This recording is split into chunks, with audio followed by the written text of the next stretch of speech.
Hello বন্ধুরা, তোমরা সবাই কেমন আছো? আমি সুপ্রিয়া। আর আজকে আমি তোমাদেরকে দেখাবো আমার বাবা আমাদের বাগানে কত বেগুন চাষ করেছে।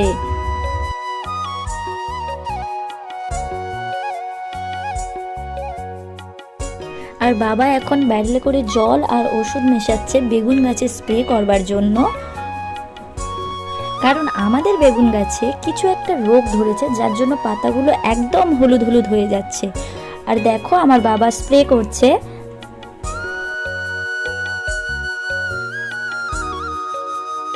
আর আমাকে ওখান থেকে সরে যেতে বলছে, কারণ আমার যদি গায়ে পড়ে যায়।